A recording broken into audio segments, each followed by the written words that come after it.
Segala puji bagi Allah Subhanahu wa taala, Rabb yang tidak ada sesembahan yang berhak disembah kecuali hanya Dia, dan tidak ada sesembahan yang berhak untuk mendapatkan segala peribadatan kecuali hanya Allah Subhanahu wa taala.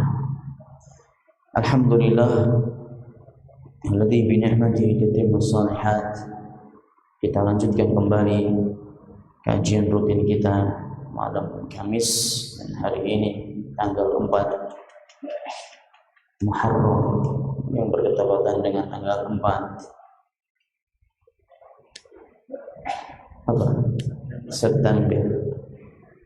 September 2019. Alhamdulillah, dan bulan Muharram masih bulan Muharram, bulan yang diharamkan, dan juga bulan yang di antara 4 bulan yang mendapatkan kemuliaan dari Allah Subhanahu wa taala yang sudah saya jelaskan di majelis ini juga. Selanjutnya ya ikhwani, kita masih membahas tentang yu'minuna bil ghaib. Di antaranya sifat orang yang bertakwa adalah beriman kepada hal yang gaib, dan dalam urutan yang paling depan dari perkara-perkara gaib adalah beriman kepada Allah Subhanahu wa taala, dan sudah kita jelaskan beriman kepada Allah dengan rububiyahnya, dengan asma sifatnya, beriman kepada Allah dengan uluhiyahnya azza wa jalla, dan juga termasuk beriman kepada yang gaib, beriman pada hari kiamat dan tanda-tandanya, beriman kepada yang gaib, beriman kepada al-ba'ts wal hisab, hari kebangkitan dan penghisaban, dan sirat, dan juga jembatan yang terbentang di atas neraka Jahannam yang melewatinya, atau orang yang terselamatkan darinya alias tidak jatuh ke jurang neraka, berarti orang-orang yang mendapatkan kenikmatan dan anugerah yang sangat mulia, yaitu jannahnya Allah Azza wa Jalla. Dan beriman kepada yang gaib, beriman kepada mizan timbangan amal, juga beriman kepada haud, telaganya Rasulullah SAW. Ini semuanya rangkaian-rangkaian yang ada di hari kiamat kelak. Beriman kepada haud, yaitu telaganya Rasulullah SAW yang disifati oleh Rasulullah SAW bahwasanya haudi arduhu masirat asy-syahr wa tuluhu masirat asy-syahr. Rasulullah SAW mensifati dalam hadis yang sahih, dan hadisnya banyak yang berbicara tentang telaganya Rasulullah SAW di hari kiamat kelak, yang lebarnya perjalanan 1 bulan, yang panjangnya juga perjalanan 1 bulan. Abyadu minal laban, lebih putih daripada susu. Wa ahla minal asal, dan lebih manis daripada madu. Wa adadu ka'siha, jumlah gelas-gelas yang ada di sana, di telaganya Rasulullah SAW yang disiapkan oleh Allah, ada dan nujumi fis sama, sejumlah bintang yang ada di langit. Jumlah gelasnya itu sejumlah bintang di langit. Kemudian juga Rasulullah SAW mensifatinya, man syariba minhu syurbatan lam yatma' ba'daha abadan. Barang siapa yang diizinkan oleh Allah, ini barang siapa yang diizinkan oleh Allah untuk meminum dari telaga tersebut, 1 teguk saja, enggak 1 gelas, 1 teguk saja, dia tidak akan pernah haus selama-lamanya. Subhanallah, lam yatma' ba'daha abadan. Di sini harus kita imani Allah di hari kiamat kelak ada telaganya Rasulullah SAW, dan juga harus kita imani ada banyak dari umatnya Rasulullah SAW yang ditolak untuk meminum dari telaganya Rasulullah sallallahu alaihi wasallam. Marduduna 'inda al-haud. Sampai ada para ulama mengumpulkan hadis-hadis riwayat-riwayat hadis yang sahih, lebih dari 5 hadis, 5 riwayat yang sahih yang menjelaskan ada beberapa jenis manusia yang ditolak oleh Allah Subhanahu wa taala dari minum dari telaganya Rasulullah sallallahu alaihi wasallam. Wa na'udzu billahi min dzalik.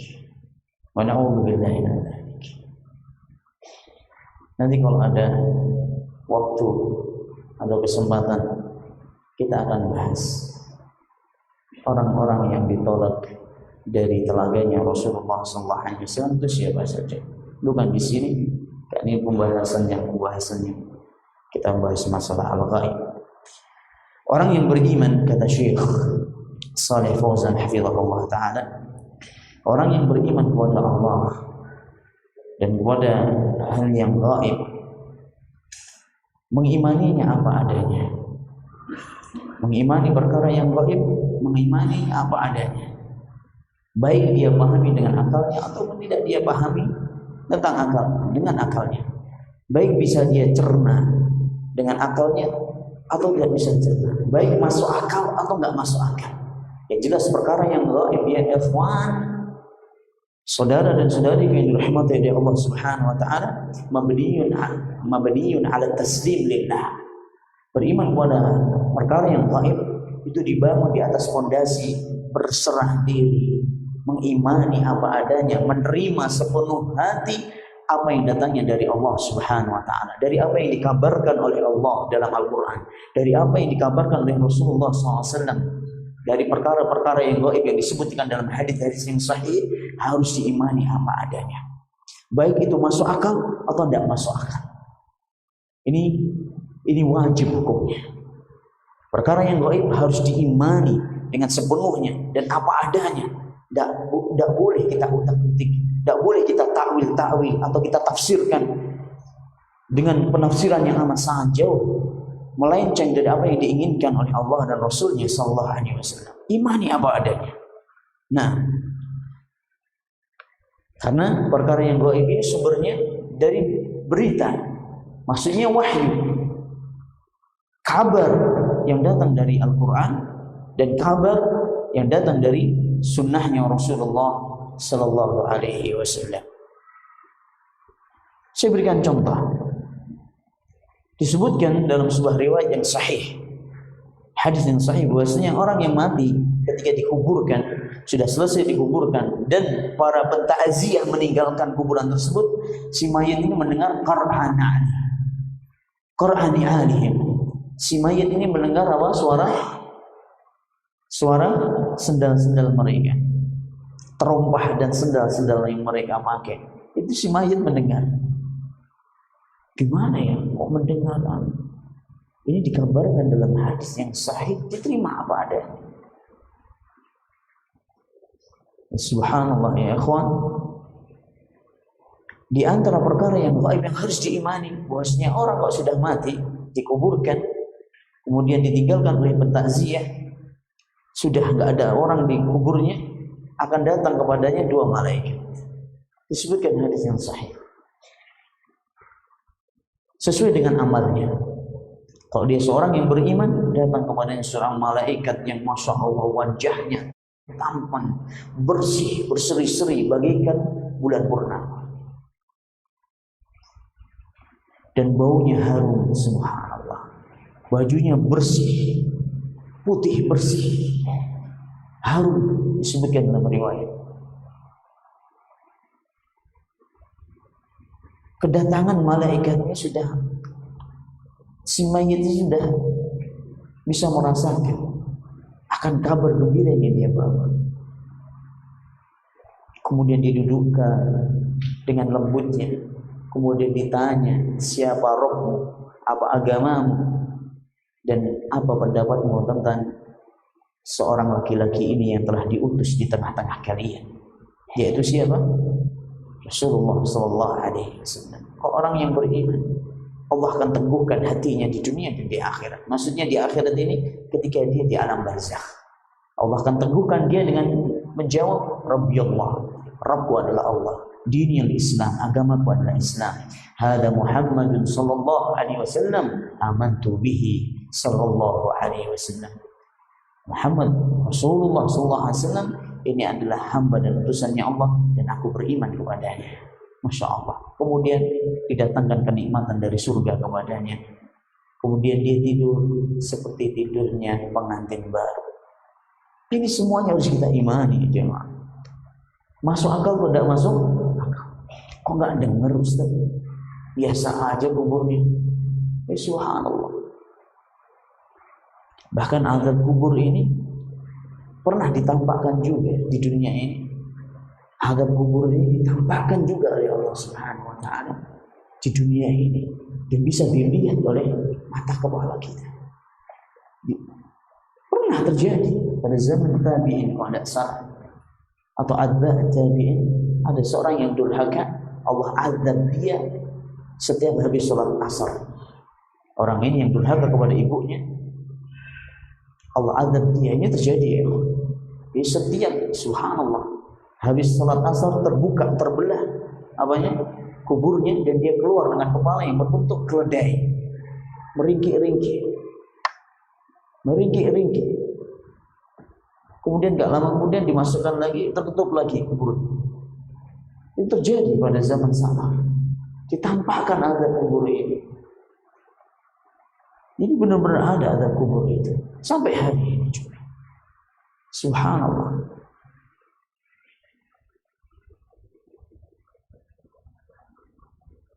Dan banyak kejadian-kejadian yang sebenarnya yang dikumpulkan oleh para ulama tentang nikmat dan azab kubur. Allah musta'an wa alaihi tuqlan la haula wala quwwata illa billah. Yang jelas ini perkara yang disepakati oleh para ulama ahli sunnah wal jamaah, dan keyakinan yang harus diyakini oleh orang yang mengaku ahli sunnah wal jamaah adanya azab kubur. Nah, baik masuk akal atau tidak masuk akal.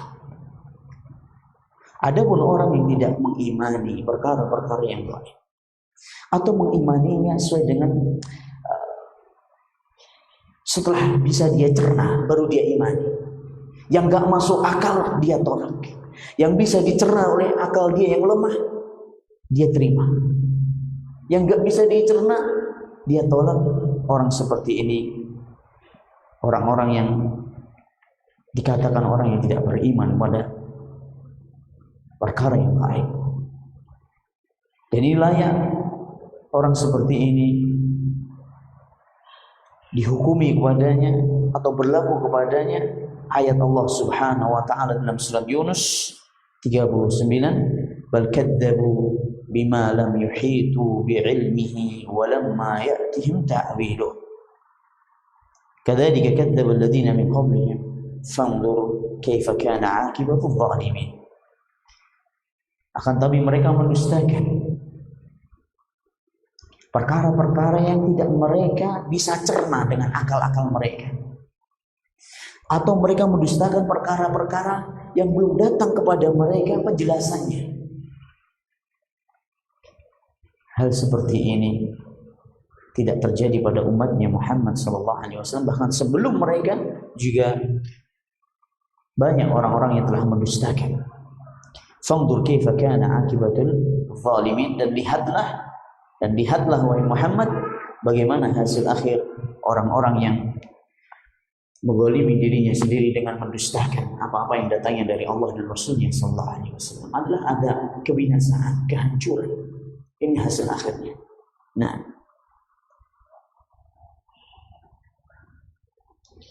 dan termasuk juga Syekh di sini wa'adhamu minhu, dan perkara yang sangat dahsyat lagi, lebih dahsyat lagi daripada itu, perkara yang amat sangat kezaliman yang amat sangat besar dan kekufuran yang amat sangat nyata, yaitu mereka orang-orang yang tidak beriman, sama sekali tidak beriman dengan hal-hal yang gaib, tapi yang dia imani hanya hal-hal yang nyata. yang bisa dia indera, bisa disentuh, bisa dilihat kasat mata. Adapun yang nggak dilihat dia tidak imani. Jin tidak percaya, sihir tidak ada, itu sihir. Surga neraka tidak ada. Yang dia imani hal-hal yang bisa dia indera dengan panca indera dia. Yang nggak bisa dia indera tidak dia imani. Orang seperti inilah orang-orang yang mu'attilun kafir, kata Syekh, orang-orang yang mendustakan dan orang-orang yang kafir billah, kepada Allah Subhanahu wa taala dan Rasulnya sallallahu alaihi wasallam. Walladzina la yu'minu bil ghaibi li'anna aqlahu la yudriku hadza ghairu mu'min.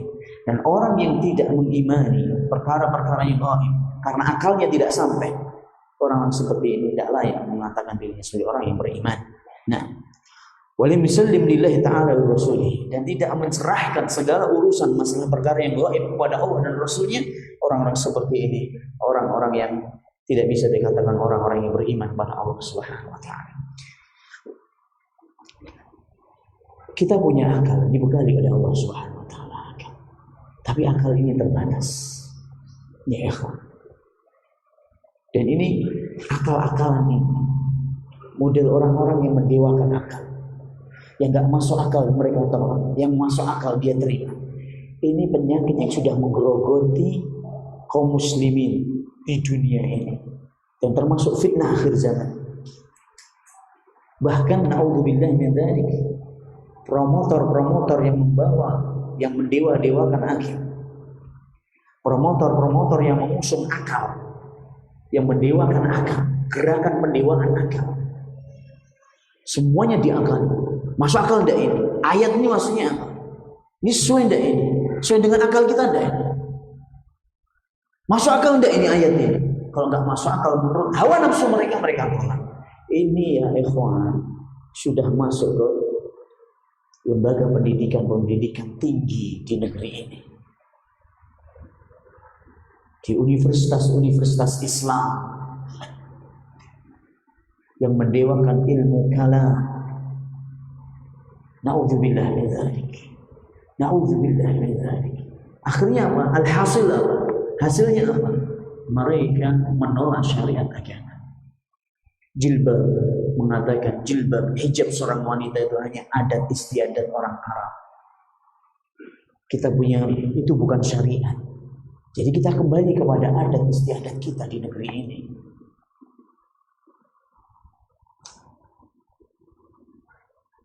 Perlu dicek kembali nih Al-Quran, kevalitannya, layak tidak untuk diterapkan di zaman sekarang ini. Sampai segitunya menolak syariat agama. Dan yang terakhir bukan antum yang lagi viral sekarang ini, na'udzubillah min dzalik, seorang doktor katanya Abdul Aziz, yang layaknya dipanggil Abdul Uzza sebenarnya. Abdul Aziz yang menghalalkan perkara yang disepakati oleh umat ini dari zamannya para sahabat, yang nasnya keharamannya itu dalam Al-Quran dan Sunnah dan kesepakatan para ulama kaum muslimin dunia dari zamannya para sahabat. Itu ada orang yang mengatakan ya dokter, ya subhanallah, na'udzubillah min dzalik. Ini hasil akhir yang diperoleh orang-orang yang mendewakan apa? Akhir. Makanya hati-hati ya kalau mensekolahkan anaknya. Mensekolahkan anaknya hati-hati. Kalau saya, jujur aja kalau saya, anak mensekolahkan anak saya kalau nggak ke agama atau ke dokter sudah. Agama atau kedokteran, dan itu yang saya doktrinkan ke murid-murid dan santri-santri saya. Kalau nggak jadi dokter, jadi dai semua. Karena dokter ini katanya Imam Syafi'i, sepertiga ilmu Islam ini hilang dan ada pada ahli kitab Yahudi dan Nasrani, yaitu ilmu tib, ilmu kedokteran. Ada pun sekolah-sekolah yang mengatasnamakan yang anda sebutkan tadi. Ya, lebih baik anda bisnis atau sekolah usaha. Ini sudah survei membuktikan. Sudah membuktikan. Bisa dicek sendiri lah. Lebih baik hadir di majlis kajian sama ustadz, belajar kayak gini serius, nyata, menghafal, lebih bermanfaat daripada antum belajar di lembaga-lembaga yang menuhankan atau mendewakan ilmu filsafat. Akhirnya apa hasil akhirnya? Sesat dan menyesatkan orang lain dan tidak kenal agama, jauh dari petunjuk Al-Quran, jauh dari sunnah Rasulullah SAW. Nasallallahu alaihi. Meskipun dia terakhir mengeluarkan pernyataan mohon maaf, mau ditarik kembali, tapi dia sudah mengeluarkan seperti itu kan. Ini ya Allah, ini khatir. Karena ada sebagian mengatakan ini sebuah kemurtadan yang nyata. Bahkan sudah dibilangi zindiq orang ini. Ini hati-hati. Jadi orang yang beriman itu menerima apa adanya dari Allah dan Rasulnya. Ada hadis, ada ayat, sami'na wa ata'na. Itu seperti itu ya sudah, imani apa adanya. Tidak usah di utak-utik.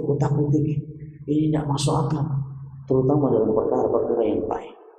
Ada permasalahan atau ada dalil yang tidak jelas yang berkaitan dengan furu'ul masail, yang berkaitan dengan fikih. Yang di situ ijtihad terbuka. Ya, kemudian ijtihad fa'asadu falahu ajran, fa'in akhta' falahu ajrun wahid. Kalau dia ijtihadnya benar, insyaallah dia mendapatkan 2 pahala. Adapun kalau dia ijtihadnya salah, ya insyaallah ma'dzur, insyaallah ma'dzur. Dan ini bagi para ulama, ijtihad ini maftuh bagi para ulama, bukan untuk kita. Tapi dalam masalah akidah tidak ada ijtihad. Dalam masalah gaib tidak ada ijtihad. Datangnya dari Allah, begitu kita iman. Datangnya dari Rasulullah SAW, begitu kita iman. Nah, ada pun sifat yang kedua dari sifatnya orang-orang yang hudan lil muttaqin, sifatnya orang-orang yang bertakwa adalah wa yuqimunas shalah. Wa yuqimunas shalah. Apa artinya yuqimun? Menegakkan salat. Bukan mengerjakan salat, menegakkan salat. Wa yuqimunas salat, yaitu salat yang menjadi rukun Islam yang kedua, sendi-sendi agama yang amat sangat agung, pilar agama yang amat sangat utama, pokok agama yang tidak bisa disepelekan, syariat yang paling mulia dalam agama kita adalah salat. Sekali lagi di sini dijelaskan Allah Subhanahu wa taala berfirman dengan atau memilih sebuah kata-kata yang yuqimun, menegakkan, bukan wa yusallun, cuma salat saja. Karena yang dimaksud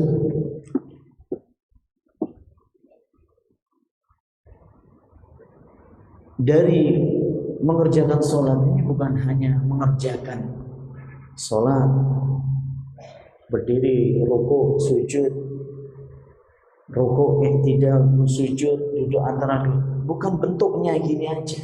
Bukan ini yang dimaksud oleh Allah, yang diinginkan oleh Allah bukan hanya sekedar gerakan semata. Tidak. Tapi yang dimaksud oleh Allah Subhanahu wa taala, yang diinginkan oleh Allah Subhanahu wa taala benar-benar ditegakkan salat ini. Bagaimana menegakkan salat? Yaitu melaksanakannya sesuai dengan apa yang disyariatkan oleh Allah dan Rasulnya. Sallu kama ra'aitumuni usolli. Salatlah kalian, kata Rasulullah SAW, sebagaimana kalian melihat di salat. Salat sebagaimana yang telah dijelaskan oleh Rasulullah SAW. Yang telah dijelaskan oleh Rasulullah SAW. Salat dengan memenuhi rukun, syarat dan kewajiban-kewajibannya, bahkan sampai sunnah-sunnahnya dijaga. Tidak cuma salat. Kok sholat semuanya sholat?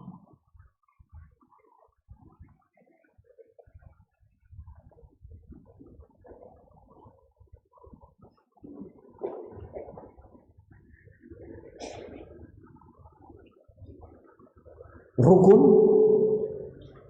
syarat sahnya sebelumnya, syarat sahnya ini berarti di luar sholat.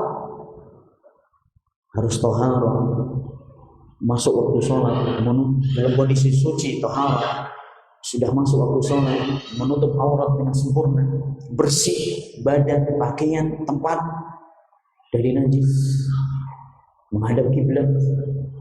Ini syarat sahnya salat. Seorang muslim dia. Dan rukun-rukunnya banyak sekali rukunnya. Dari takbiratul ihram, al-fatihah itu rukun salat. Rukuk, sujud, i'tidal, sujud, duduk antara dua sujud.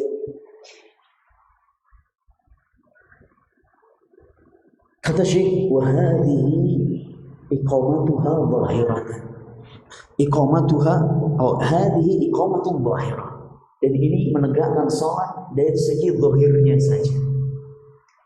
Ini belum, bagi ada dua hal yang harus ditegakkan dalam salat ini. Zahirnya yaitu kita tunaikan syarat, rukun, kewajiban dan sunnah-sunnahnya. Ini zahirnya harus kita tegakkan. Bacaannya juga harus kita baca. Apa bacaan dalam sujud harus kita baca. Ini zahirnya harus tegakkan juga. Batinnya ya ikhwan, menjaga khusyukan kita kepada Allah Subhanahu wa taala. Khusyuk, enggak cuma mengucapkan doa aja, tapi otak kita terbang. Jasadnya di masjid, tapi otaknya di pasar. Jasadnya di masjid, hatinya itu di rumah. Nah, enggak cuma gerakan begini, enggak. Kelihatannya khusyuk, masya Allah. Kelihatannya bacaannya juga ditunaikan. Bacaan-bacaan dalam sholat dibaca semuanya dan dengan tertil, dengan baik, nggak tergesa-gesa mamanya.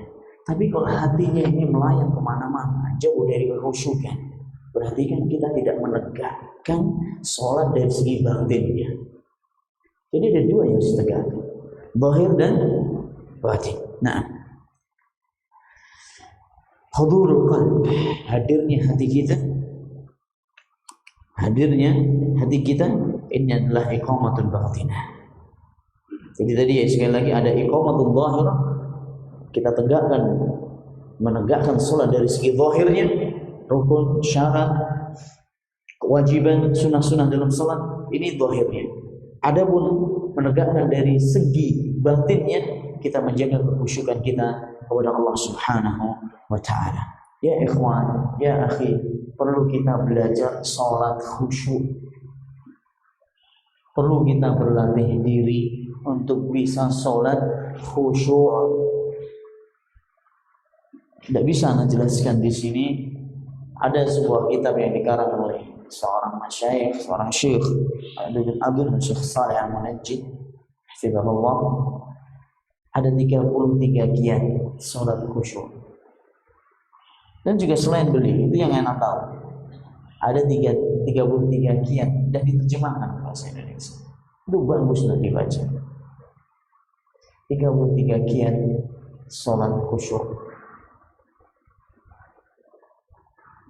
Jadi sholat mau khusyuk antum itu bukan dimulai ketika imam mengatakan sawu sufufakum. Kita mulai sebelum kita berangkat dari rumah, itu harus sudah ada tahapan untuk sholat khusyuk. Bagaimana caranya? Wudu dari rumah. Usahakan berangkat ke masjid itu sebelum azan. Atau kumandangkan azan kita sudah keluar dari rumah kita, atau keluar di kumandangkan azan kita sedang menuju ke masjid. Ya,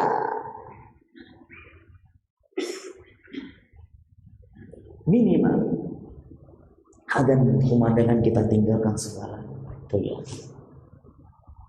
Wudu dari rumah, keluar rumah baca doa, Bismillahirrahmanirrahim. La haula wala quwwata illa billah, berjalan menuju masjid sambil berdoa antara rumah dengan masjid. Allahumma ij'al fi qalbi nuran, fi sam'i nuran, wa fi basari nuran, wa lisani nuran, sampai terakhir. Banyak berzikir di jalan, kok seandainya agak jauh, atau diulang-ulang zikir ini tadi antara berjalan antara rumah ke masjid. Ketika sampai masjid, kita masuk dengan baca doa. A'udzubillahil azim wa wajhil karim. Tahapannya sampai segitu ya. Terus masuk pakai kaki, masuk dengan kaki kanan sambil ucap doa tadi. Antum pengen sholat khusyuk ya akhi, makanya usahakan adzan dikumandangkan antum sudah ada di masjid. Usahakan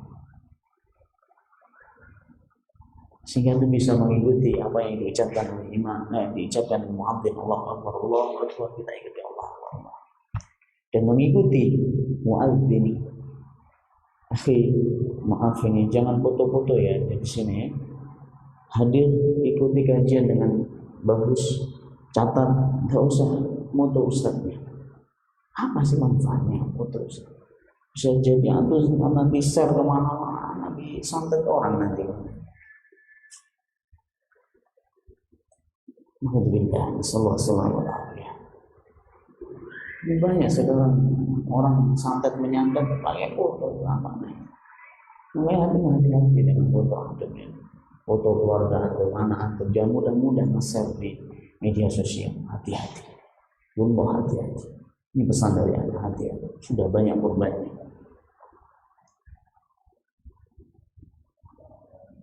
Seperti itu kalau kita ingin salat khusyuk.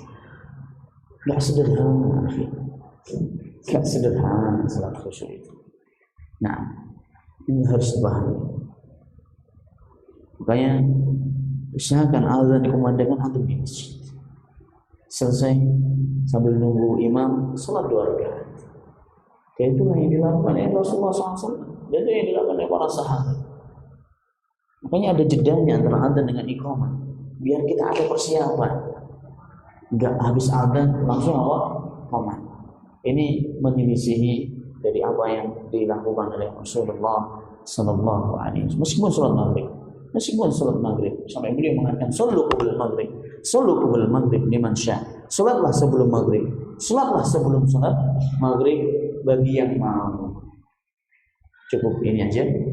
Insyaallah kita lanjutkan kajian kita setelah salat Isya باذنillah taala. Subhanallah wa bihamdihi asyhadu an la ilaha illa anta astaghfiruka wa atubu ilaik.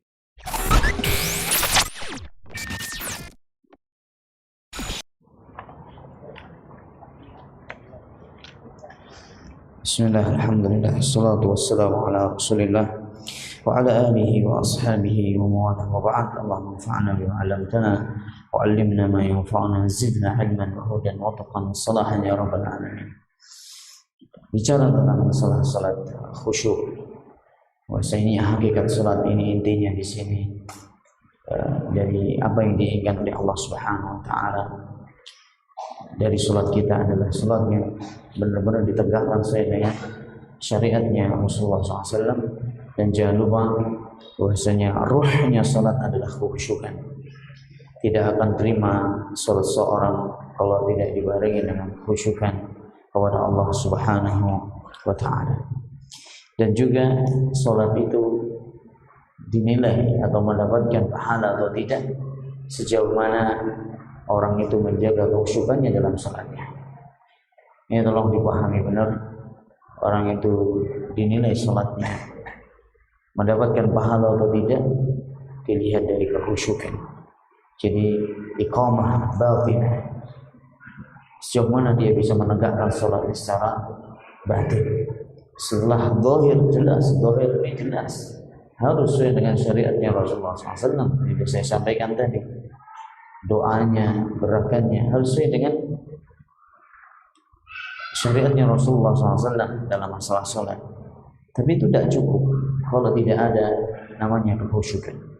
Dalam Al-Quran, dalam surat Al-Mu'minun, ayat yang kedua, qad aflahal mu'minun, sungguh beruntung orang yang beriman. Siapa mereka?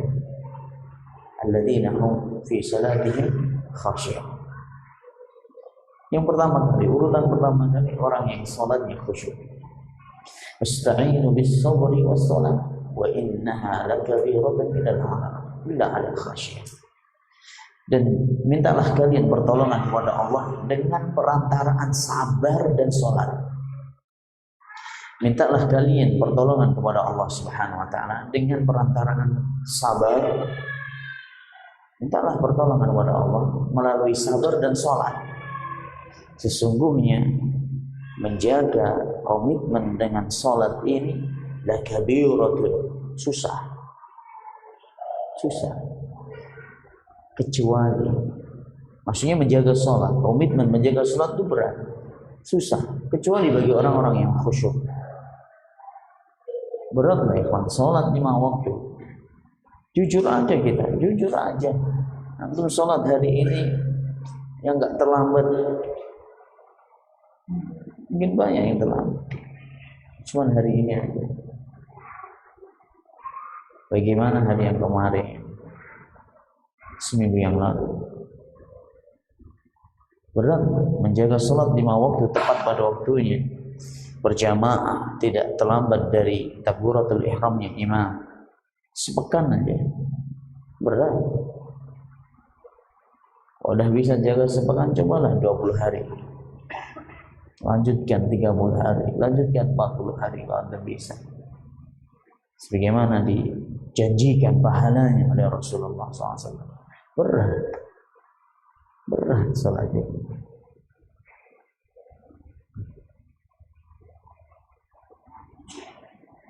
Dan ada kisah yang nyata, hadis yang sahih tentang kisah di Isra dan Mi'rajkannya Rasulullah SAW dari Masjidil Aqsa ke Sidratul Muntaha. Diangkat di kejadian yang sangat dahsyat yang namanya Isra dan Mi'raj, di mana Rasulullah SAW mengemban tugas titah beban syariat langsung dari Allah Subhanahu wa taala tanpa perantaraan. Yang turun pertama kali 50 salat, ketemu dengan Musa di langit yang ke-6 kalau nggak salah. Musa yang jelas minta kembalilah engkau wahai Muhammad. Subhanallah, Musa ini alaihi salam dengan jujurnya dia mengatakan, aku lebih berpengalaman daripada kamu wahai Muhammad dalam urus manusia. Ini perkataannya Musa dalam lafaz hadis itu. Aku lebih berpengalaman dalam masalah mengurusi, memahami watak manusia daripada engkau wahai Muhammad. Baliklah ke Tuhan, mintalah keringanan. Umatmu nggak mampu sholat 50 kali. Terus bolak-balik sampai berapa? Terakhir 5 itu saja Musa masih nyuruh kepada Muhammad, baliklah ke Tuhanmu, mintalah keringanan. Bayangin, Musa nyuruh. Apa jawabnya Rasulullah sallallahu alaihi wasallam? Istahyaitu min Rabbi. Aku dah malu wahai Musa. Wallahi. Seandainya Rasulullah SAW naik lagi, mungkin diringankan lagi. Sudah malu Rasul. Kenapa Musa menyuruh untuk balik lagi, minta keringanan lagi? Tidak perlu sehari 2 rakaat, 2 sholat, 3 sholat aja. Karena Musa tahu wataknya manusia, dan tahu apalagi kondisi umat manusia di akhir zaman kita ini. Ya ikhwan, masalah sholat ini sebenarnya kalau bicara panjang. Benar apa yang ditakutkan Musa, benar. فَخَلَفَ مِنْ بَعْدِهِ خَلْفٌ أَضَاعُوا الصَّلَاةَ وَاتَّبَعُوا الشَّهَوَاتِ سَوْفَ يَلْقَوْنَ غَيًّا. Kemudian datang generasi setelah mereka. Generasi yang mengikuti hawa nafsu dan menyia-nyiakan sholat. Generasi yang menyia-nyiakan sholat dan mengikuti hawa nafsu. Ini yang kita lihat di umat ini. Rasulullah SAW dan hadis yang sahih. Ini dalam Al-Quran. Kemudian datang generasi selanjutnya Al-Quran. Rasulullah SAW dan hadis yang sahih. Satu qada ural islami urwatan urwah. Wa kullama qadat urwatan tashabbatha an-nasu billati taliha.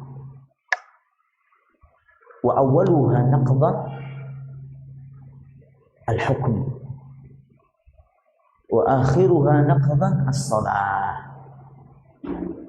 Syariat Islam ini, kata Rasulullah SAW, satu demi satu akan ditinggalkan. oleh penganutnya, akan lenyap, akan ditinggalkan, hilang oleh penganutnya, oleh kaum muslimin. Gak ada yang lain, oleh kaum muslimin. Yang pertama kali yang akan ditinggalkan kaum muslimin adalah hukumnya, hukum syariat, hukum Islam secara utuh loh ya kawan. Hukum syariat Islam itu yang ditinggalkan. Yang pertama kali ditinggalkan. Yang terakhir kali ditinggalkan, wa akhiruha naqdham as-shalah. Salat akan ditinggalkan kaum muslimin di akhir zaman.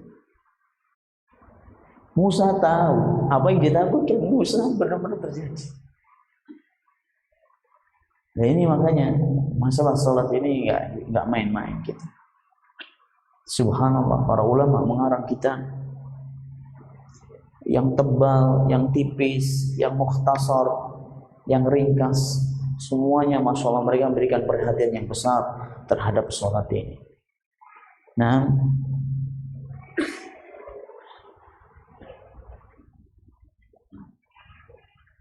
dan khusyuk ini kadang-kadang kita itu juga sedih melihat kenyataan umat ini. Umat ini yang sholat berapa sih? Berapa persen? Nah, tidak bisa mengkirakan. Silahkan perkirakan sendiri. Yang sholat berapa persen? Yang sholat berjamaah berapa persen lagi-lagi? Yang sholat berjamaah di masjid yang khusyuk berapa persen? Kadang-kadang kita sudah ingin khusyuk tapi imamnya tidak sesuai dengan petunjuknya Rasulullah SAW dalam sholat. Maunya sendiri, cepat sholatnya, masya Allah. Tidak menjaga tumanina. La haula wala quwwata illa billah. La haula wala quwwata illa billah.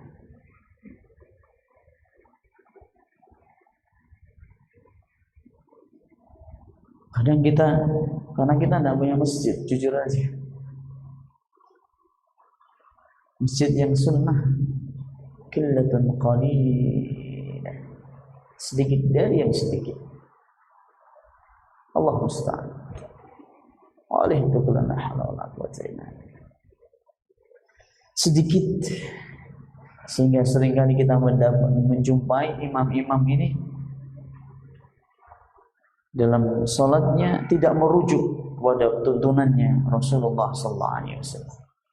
Dari apa yang beliau baca, gimana bacaan beliau SAW, apa yang dibaca ketika salat maghrib, apa yang dibaca ketika salat isya, itu ada semuanya lah ya kawan. Ada dalilnya semuanya. Apa yang beliau baca ketika salat subuh. Jadi nggak usah kita berantem antara makmum dengan imam, nggak usah berantem. Kok panjang sekali sih bacaannya? Apa sih yang kamu baca? Nggak perlu. Kembali kepada sunnahnya Rasulullah SAW. Apa yang beliau baca di maghrib itu? Apa yang beliau baca? Qisarul mufassal, surat-surat yang pendek. Ya kadang-kadang panjang. At-Tur itu pun kadang-kadang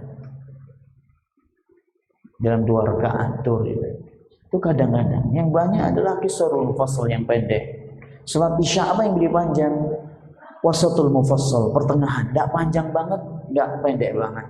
Antara Sabbihisma rabbikal a'la, wasyamsi wa duhaha, wal laili idza yaghsha, was samai wat tariq, dan sekitarnya. Anda bisa lihat sendiri nanti di Al-Qur'an.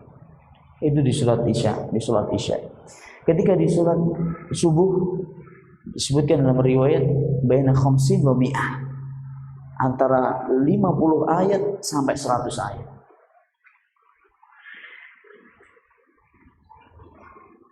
Ini seperti salat, ini standarnya salat sajadah. Al-Mulk itu rakaat yang pertama, Al-Qalam rakaat yang kedua, kayak gitu. Sajadah rakaat pertama, Al-Insan rakaat yang kedua. Itu antara, maksudnya mi'ah ini 100 ini dibagi 2 ikhwan. 50 ya atau 60 ini dibagi 2. 30 antara itulah yang jelas. Tidak mesti ya harus 50 ayat, ya harus dicari surat yang genap 50. Tidak harus. Itu perkiraan para sahabat. Ini panjang loh akhir. Panjang. Sehingga kita nggak usah menghukumi orang, tapi kembali kepada sunnahnya Rasulullah SAW. Dalam rukuk dan sujud pun juga begitu. Jadi nggak berantem kita antara makmum dengan lama sekali tuh tidak ini dibaca apa. Wallah, ini dalam masalah salat ini anak banyak. Wallah, anak banyak banget. Banyak masjid-masjid megah di tempat kita ini, Masya Allah. Tapi perlu dimegahkan juga tuntunan sholat di dalamnya. Banyak orang ketika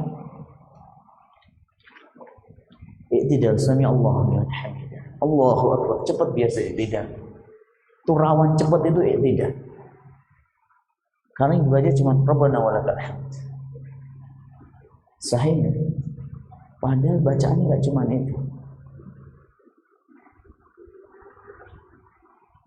Di sana ada Rabbana walakal hamdu hamdan katsiran thayyiban mubarakan fihi kama yuhibbu rabbuna wa yarda.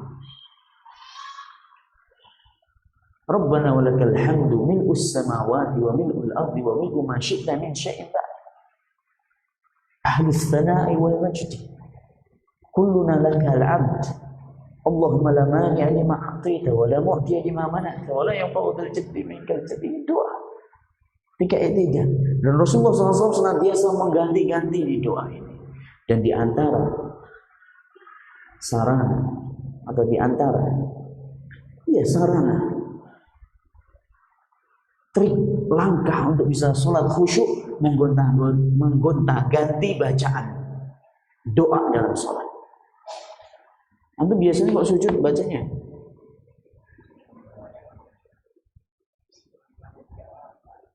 wa bihamdi subhan rabbiyal a'la, dalam riwayat subhan rabbiyal a'la wa bihamdi.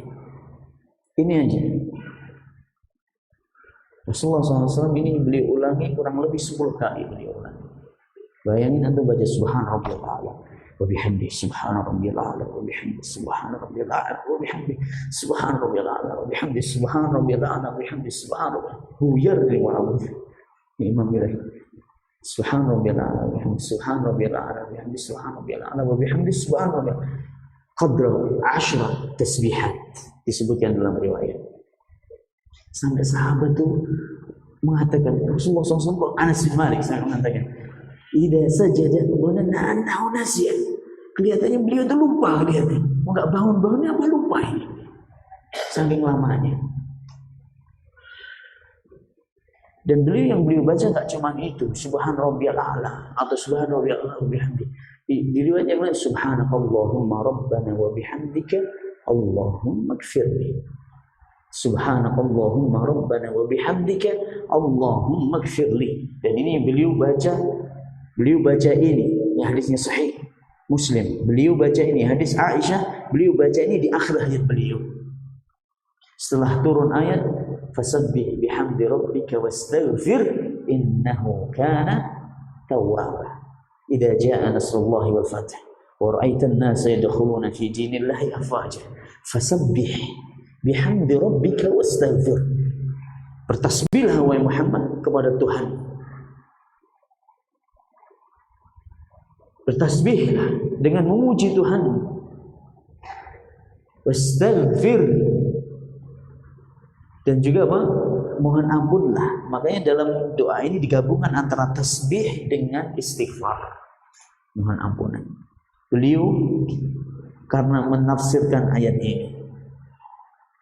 Ini idza jaa nasrullah ini datang belakangan, turun belakangan. Setelah turun ayat ini, Rasulullah SAW mengganti doanya. Yang biasanya subhan rabbiyal a'la wa bihamdi, beliau ganti subhanakallahumma rabbana wa bihamdika Allahumma ighfirli.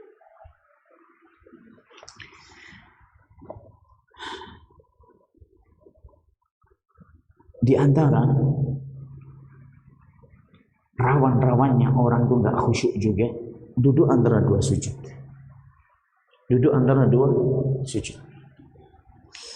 Ya ikhwani, barakallahu fikum. Duduk antara dua sujud.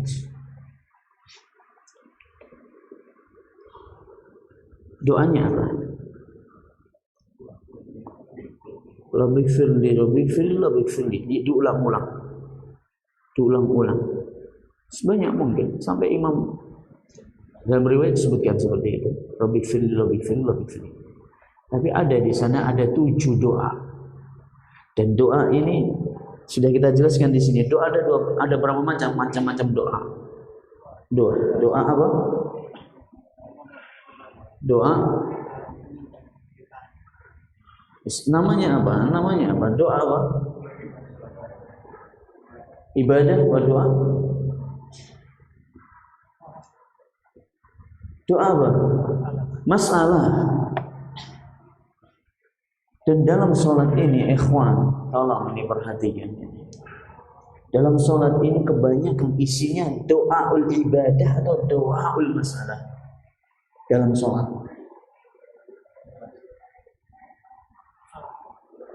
Doaul ibadah. Doa yang di dalamnya atau bacaan yang di dalamnya itu puji-pujian kepada Allah, sanjungan kepada Allah Subhanahu wa ta'ala, ucapan syukur kepada Allah Subhanahu wa ta'ala. Ini namanya doaul ibadah. Seperti Rabbana walakal hamd. Subhana rabbiyal azim, subhana rabbiyal a'la. Ini semuanya ini doaul apa? Ibadah. Doa yang di dalamnya ada puji-pujian kepada Allah. Yang ada tadi satu doa tadi yang dibaca beliau di akhir hayatnya, ada di situ doa masalah. Allahumma subhanakallahumma rabbana wa bihamdika Allahumma gfirli. Ada Allahumma gfirli, ini doa masalah. Ini permintaan, ampunilah aku. Cuma di sini ini ada masalah. Tapi doa satu-satunya tempat dalam sholat, perhatikan, yang di dalamnya doaul masalah semuanya. Duduk antara dua sujud. Semuanya permintaan. Anda akan sebutkan Allahumma gfirli warhamni wajburni warfa'ni warzuqni wahdini wa'afini. 7 permintaan. 7 ya. Allahumma gfirli, ya Allah ampunilah aku. Warhamni, kasihani aku. Rahmati aku. Wajburni, sempurnakan diriku, sempurnakan aku. Warfa'ni, angkatlah derajatku. Warzuqni, berilah aku rezeki. Wahdini, tunjukilah aku pada jalan tunjuk. Wa'afini, dan maafkanlah segala kesalahanku. Yang hadisnya lemah, wa'afu anni, itu lemah hadisnya. Yang 7 ini sahih. Ya akhi, ya ikhwan wa akhwat yang dirahmati oleh Allah. 7 perkara ini yang saya sebutkan tadi. Perkara yang kita butuhkan dalam hidup kita. Wallahi kita butuh yang 7 ini dalam hidup kita. Tapi sayangnya orang itu kalau duduk antara 2 sujud, Rabbi firli, subhanallah, subhanallah. Ada hadis yang menakutkan, hadis yang sahih yang diriwayatkan oleh Bukhari Muslim. Kalau nggak salah dari jalan Abu Hurairah radhiyallahu taala anhu. Qala Rasulullah sallallahu alaihi wasallam, atadruna man aswa'un nasi sariqatan? Tahukah kalian para pencuri yang paling buruk itu siapa? Asal.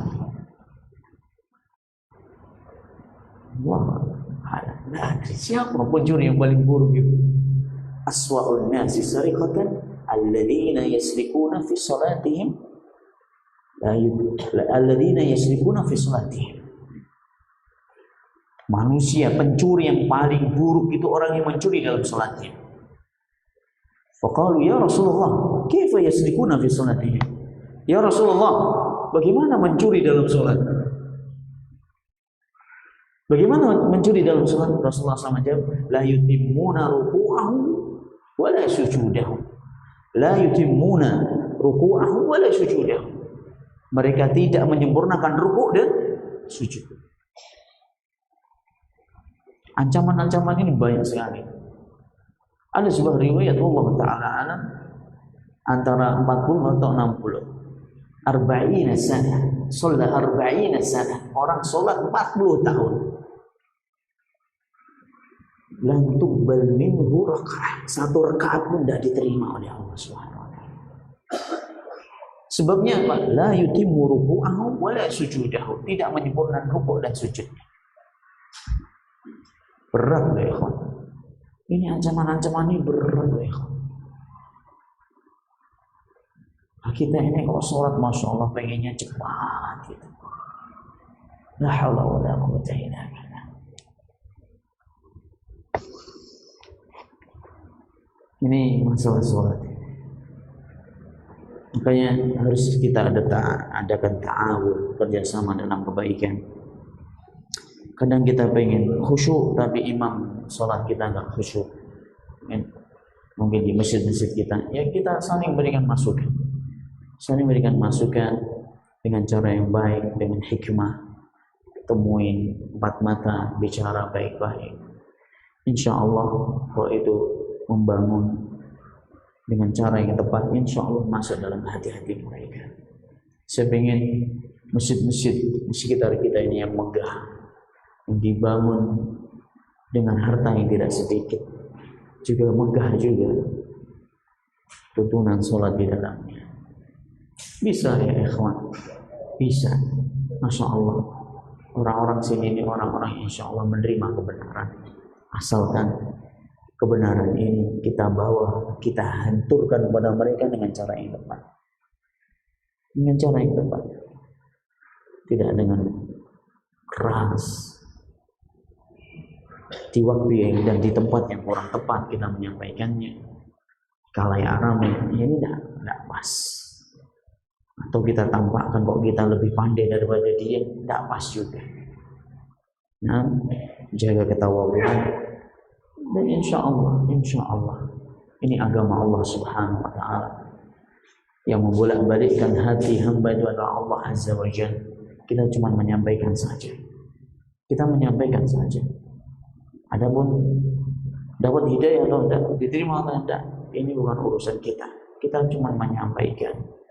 Cuma dalam penyampaian ini juga butuh hikmah, butuh trik, khutuwat, langkah-langkah yang tepat. Atur strategi yang bagus, strategi yang jitu begitu, gak gegabah, dan isti'jal, dan juga tidak tergesa-gesa.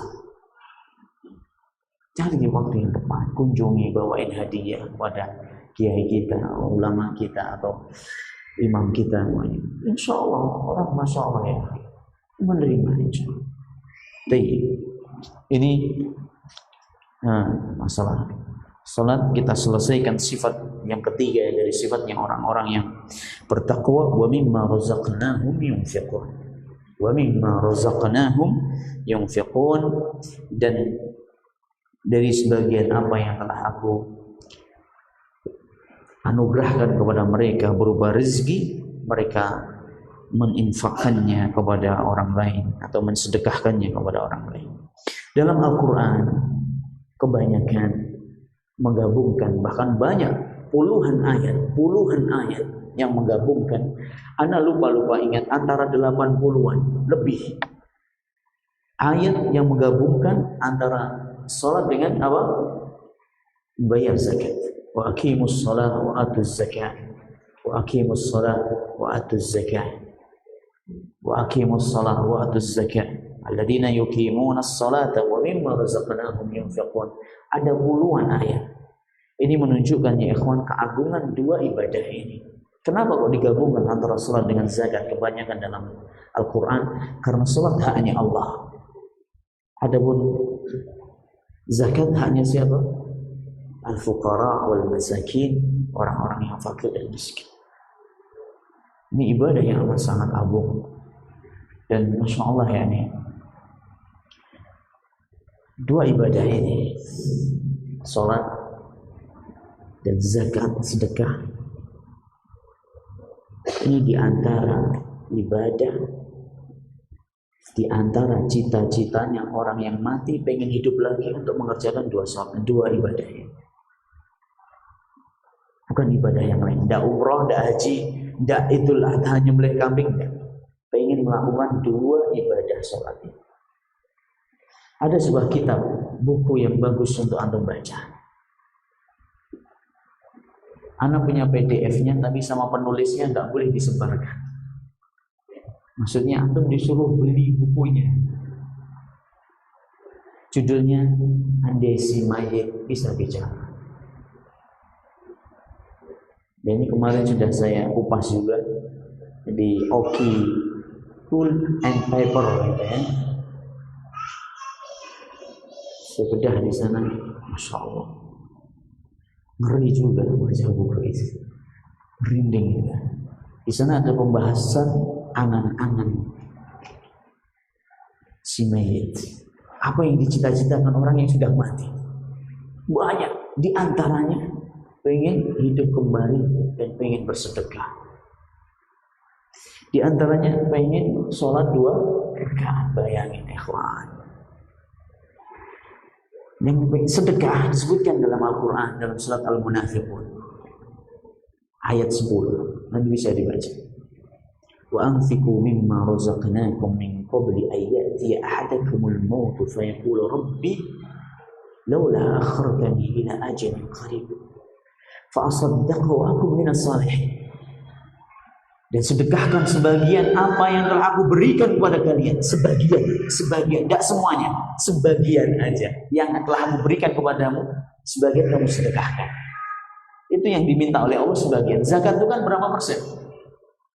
2,5, tergantung zakatnya apa dulu. Kalau zakat kambing kan tidak 2,5%. Kalau zakat rikas barang temuan tidak 2,5%. Zakat pertanian tidak 2,5%. Zakat apa dulu itu? Tapi tidak banyak. Sebagian dari apa yang telah Allah berikan kepada kita sebelum datang kepada kamu kematian. Kemudian engkau mengatakan, Rabbi, laula akhartani ila ajalin qarib, ya Allah. Tundalah sebentar aja ya Allah. Jangan sekarang.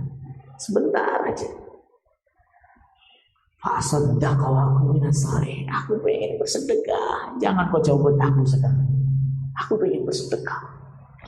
Bayangin. Ini angan-angannya orang yang mati. Malaikat maut sudah di ubun-ubun mereka. Di ubun-ubun mereka. Proses penjambutan nyawa mau dimulai. Dia bilang, Rabbi, laula akhartani ila ajalin qarib. Tundalah aku sebentar aja. Bisa enggak ya? Kenapa di sini minta bersedekah? Pengen bersedekah. Karena sedekah ini ibadah yang efeknya bukan kepada kita. Manfaatnya enggak cuma kepada kita, tapi manfaatnya kepada orang. Kok sholat yang memetik pahalanya siapa? Yang menikmati sholatnya siapa? Jadi gitu. Tapi sedekah ini kita memetik buahnya, pahalanya, tapi juga orang merasakan ini ibadahnya. Luar biasa ya. Makanya dalam kaidah usul fiqh disebutkan tawilul muta'addi khairum minal qasir. Ibadah yang efeknya itu banyak, meluas itu lebih afdol daripada ibadah yang cakupannya sempit untuk dirinya sendiri. Antum sudah umrah, sudah haji, antum punya duit, antum umrahkan keluarga antum. Itu lebih hebat antum. Masya Allah.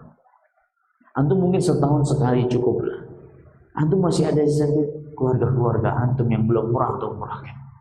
Ini ibadah yang amat sangat agung. Bukan kita terus. Dia dapat pahala kita, alhamdulillah. Tapi kurang meluas manfaatnya. Semakin luas, semakin afdol di sisi Allah Subhanahu wa taala. Adapun salat yang diinginkan orang yang mati, salat ini hadis. Beliau pernah suatu hari Rasulullah SAW berjalan-jalan dengan sahabat. Ada Abu Hurairah, ada Utsman bin Affan radhiyallahu taala anhum jami'an. Ketika beliau jalan di kota Madinah, beliau melewati kuburan. Melewati sebuah kuburan, beliau menunjuk rak'atani khafifatani taqalunahuma ahabbu ila hadha min baqiyati dunyakum.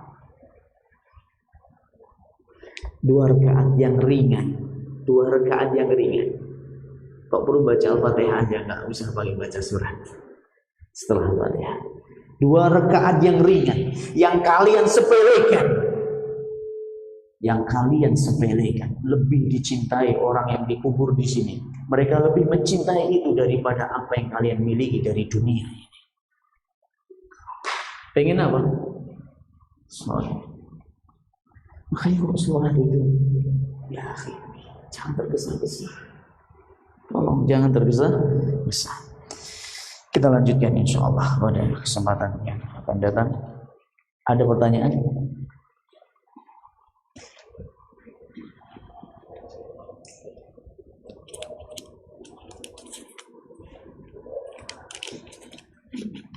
Mesti pertanyaannya panjang kayak gini. Kayak skripsi aja.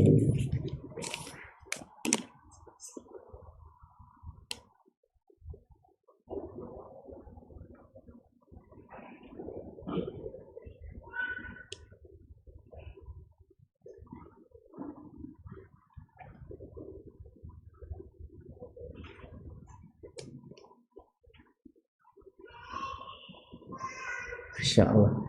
Mohon saya dikasih nasihat Ustaz, karena tidak lama lagi saya akan menikah. Masya Allah. Jazakallahu khair. Wa jazakallahu khair. Ini nanti kalau ada waktu kita baca. Nasihat anak, ittaqillah bi nafsik. Takutlah antum pada Allah Subhanahu wa taala, pada diri antum. Ittaqillah fi sirri wa alaniyah. Takutlah kepada Allah baik antum di tengah-tengah kebanyakan manusia atau dalam kondisi sendirian. Ini yang pertama.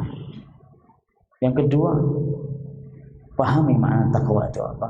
Yaitu melaksanakan perintah Allah Subhanahu wa taala dan menjauhi larangannya. Melaksanakan perintah Allah dan menjauhi larangannya. Laksanakan kewajiban Allah dan jauhi larangan-larangan Allah Subhanahu wa taala, meskipun itu makruh, meskipun itu perintah yang sunnah. Jaga yang wajib dan perbanyak yang sunnah. Antum mau nikah nih, semoga pernikahan antum diberkahi oleh Allah. Tapi ingat, al-jazaa'u min jinsil amal. Balasan itu sesuai dengan perbuatan, sesuai dengan cek wahid.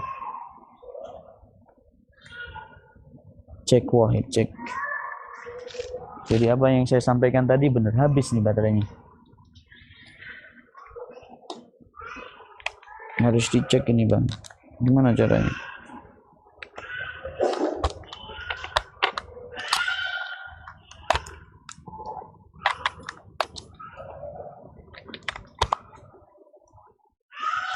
Cek.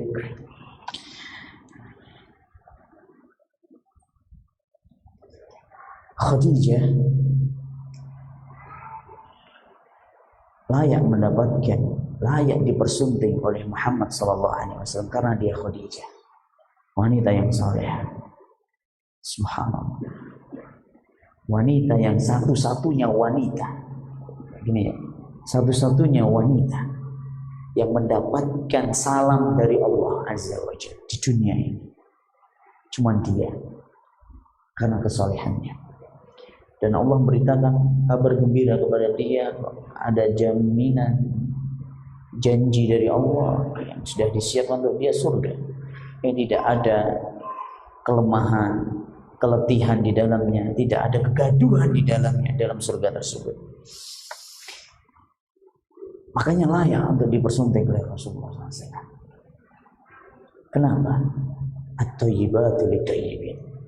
Orang yang baik dari kalangan wanita akan diperuntukkan untuk kaum laki-laki yang baik.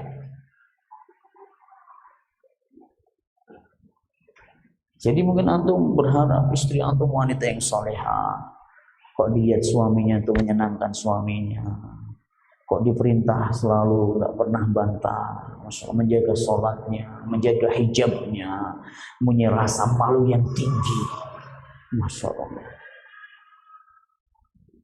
Sibuk dengan ibadah, tilawah, mendekatkan diri pada Allah. Mungkin antum idealnya begitu gitu. Tapi lihat dulu siapa ente? Siapa ente? Ini ada cuman jadi antum nanti nggak kecewa. Makanya alhamdulillah ini antum tepat sekali sebelum nikah tanya kayak gini. Jadi sekarang antum perbaiki diri antum, banyak bertaubat, banyak istighfar kepada Allah, perbaiki diri antum, banyak istighfar, astagfirullah wa atubu ilaih. Tundukkan mata antum yang mungkin selama ini banyak dirusak oleh media sosial. Jadi nanti jangan kaget, oh, istri anak nggak secantik yang anak lihat di media sosial. Astagfirullahaladzim, karena dah rusak nih mata. Anak kadang-kadang nakut-nakuti anak muda, kadang-kadang nakut-nakuti untuk motivasi. Afan lo akhi, nyari wanita solehah di zaman sekarang ini, al-afu. Bisa jadi anda nggak ada jatah. Bisa jadi anda nggak ada jatah. Untuk mendapatkan wanita yang solehah, afifah, menjaga kehormatannya, memiliki rasa malu yang tinggi. Gak mudah-mudah bergaul dengan laki-laki, gak mudah-mudah campur aduk dengan laki-laki. Nyari wanita yang kayak ini afan, gak tahu masih ada enggak sekarang. Tapi jangan usah takut, perbaiki diri antum, komitmen dengan sunnah, insya Allah akan berikan jatah buat antum. Tapi kalau ada nggak kayak ini, anak wallahu a'lam, nggak tahu ada. Ini nakut-nakuti iya, tapi ini motivasi. Wallah ya akhi, kalau kita antum nggak biasa tundukkan mata ini, wallah repot. Repot, wallah fitnah akhir zaman sekarang ini fitnah yang paling berat. Benar-benar sedekah Rasulullah, benar apa yang disampaikan Rasulullah SAW. Fitnah yang paling berat adalah fitnah wanita. Perbaiki diri antum, banyak bertaubat, sempurnakan kekurangan antum, banyak berdoa kepada Allah, semoga Allah mudahkan. Pesanan terakhir, jangan ada kemaksiatan di pelaminan antum. Jangan ada maksiat di pelaminan antum. Jangan ada maksiat di pernikahan antum. Maksudnya apa? Pisah laki-laki perempuan. Gak ada musik, no musik. La musik. Gak ada musik. Gimana caranya? Ustaz, sebentar aja Ustaz, paling dijejer sebentar aja, dilihat 15 menit, setengah jam sama penonton. Ya akhi, antum menjalani mahlike bahtera rumah tangga antum, mengawalinya dengan maksiat, la barakata fi hayati. Bisa jadi Allah cabut keberkahan dari keluarga antum. Antum dengan istri antum, Allah cabut. Yang ada apa? Pertikaian, yang ada apa? Perceraian, yang ada pisah. Dan ini afan lah ya. Dan ini sudah banyak yang membuktikan.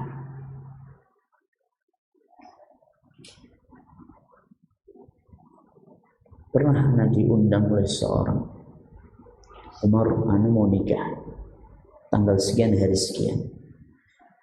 Nah, beritahukan antum, tapi antum tidak usah datang. Aneh. Gimana antum ini ngundang tapi enggak ngundang? Maksudnya gimana?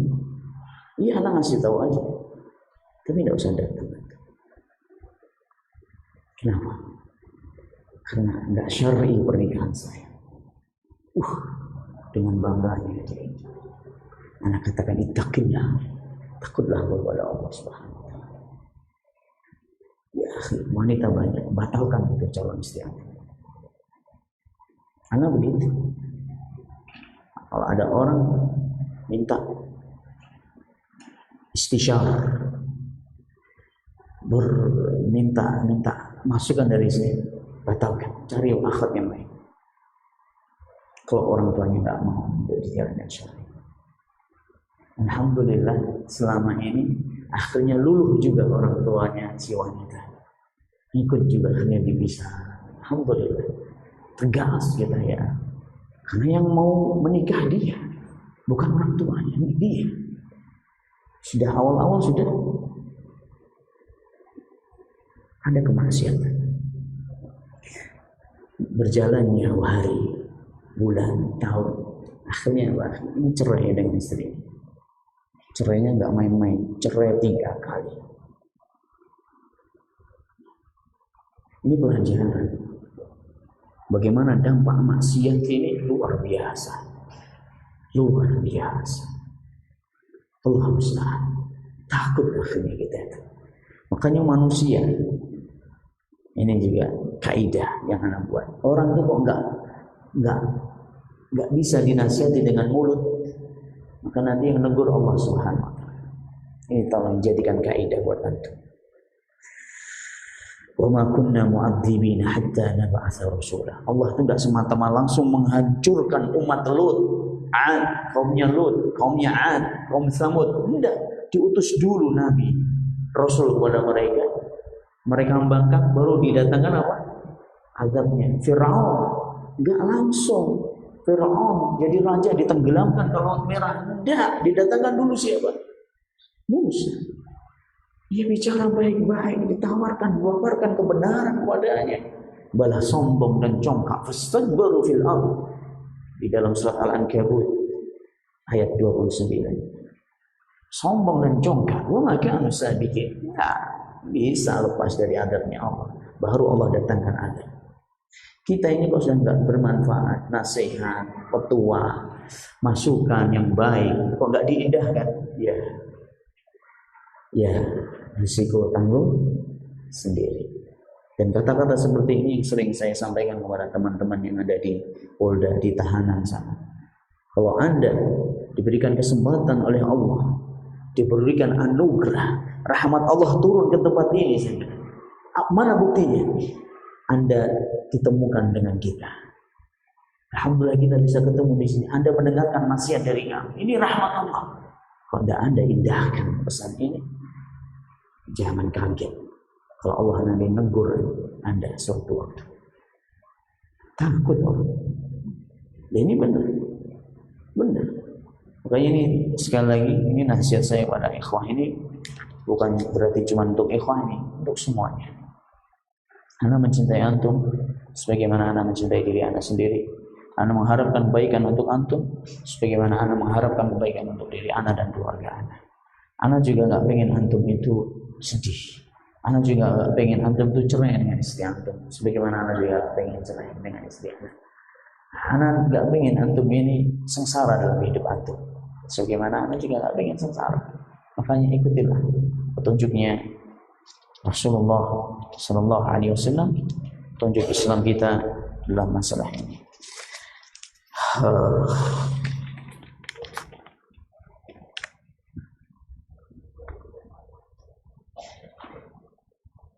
Apa maksud dari wajiburni? Sempurnakanlah aku ya Allah. Kita kan manusia yang penuh dengan kekurangan. Iya kan?